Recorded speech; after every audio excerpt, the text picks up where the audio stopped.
जय शिवराय, जय भीम. सांगलीमध्ये कुपवाड महानगरपालिकेच्या हद्दीमध्ये श्रुती चौक इथं अल मोमीन मुस्लिम जमियत हे लहान मुलांचा मद्रसा म्हणजे ह्या इथं सांगलीच्या उपायुक्त श्रुती पाटील मॅडमने तिथं येऊन कुठल्याही नोटीस न देता डायरेक्ट तिथं बुलडोजर लावल्या.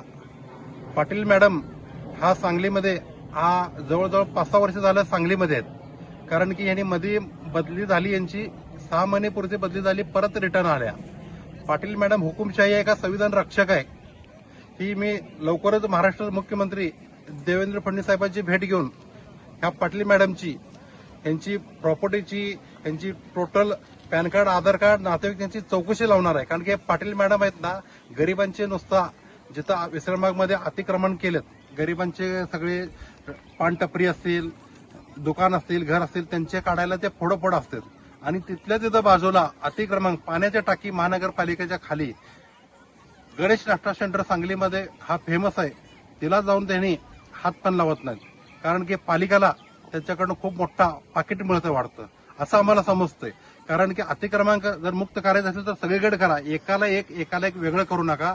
आणि श्रुती पाटील मॅडमची काय कुठं काय ह्यांनी कुणालाशी हात धरून हे जे प्रकार केलेत, लवकरच मी उघडीस आणीन. आणि मी लवकर सांगलीमध्ये येऊन हा आंदोलन आमचं राहील आणि ह्या पॅन्थर स्टाईलनं आंदोलन छेडण्यात येईल. आणि सर्व माझे सांगलीला मुस्लिम बांधवाला सांगतो की तुम्ही विश्वरत्न महामानव डॉक्टर बाबासाहेब आंबेडकर जोपर्यंत कायदा तुम्ही वाचत नाही तोपर्यंत तुमच्या अन्याय होत राहणार. ज्यावेळी तुम्ही कायदा वाचला तर समजा तुम्हाला कुठल्या आमदार मंत्री खासदारची गरज पडत नाही. कारण की बाबासाहेब आंबेडकरांनी स्वतः त्यांनी किती कष्ट करून हा देशाचा संविधान दिले. हा संविधान हा वर्ल्डमध्ये पूर्ण अख्ख्या जगामध्ये भारत देशासारखं संविधान कुठंच नाही. आणि डॉक्टर महामानव बाबासाहेब आंबेडकरचं संविधान आहे म्हणून आहे तुम्ही आम्ही सगळेजण आपण सुरक्षित आहोत. फक्त संविधान वाचा आणि संविधान पुढे नेऊया. विश्वरत्न बाबासाहेब आंबेडकरचा विचार 100 शेळी होऊन जगण्यापेक्षा एक दिवस वाघ होऊन जगा म्हणलेत. काय हत्यार घेऊन मारायचे नाहीत कोणाला, पण कायद्यानं लढायचं आहे, रस्त्यावर उतरलं पाहिजे. महाराष्ट्र सरकारने आरक्षण रद्द केलं 5%, कुठल्याही मुस्लिम समाजाने एकाही आंदोलन रस्त्यावर उतरलं नाही. ह्यामुळं ह्या सरकारला माहित आहे हे लोक काही करत नाही.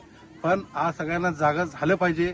विश्वरत्न बाबासाहेब आंबेडकरचा कायदा घेऊन आज आपण रस्त्यावर उतरलं पाहिजे. आणि कायद्यामध्ये काय ताकद नाही, सरकार कोणाचं असो, फक्त कायदा डॉक्टर भीमराव आंबेडकर साहेबांचाच चालतोय. आणि सगळ्या मुस्लिम समाजाला मी विनंती करतो, पुन्हा एकदा संविधान वाचायला सुरू करा, आपल्यावर अन्याय होणार नाही. जय भीम, जय संविधान, जय महाराष्ट्र.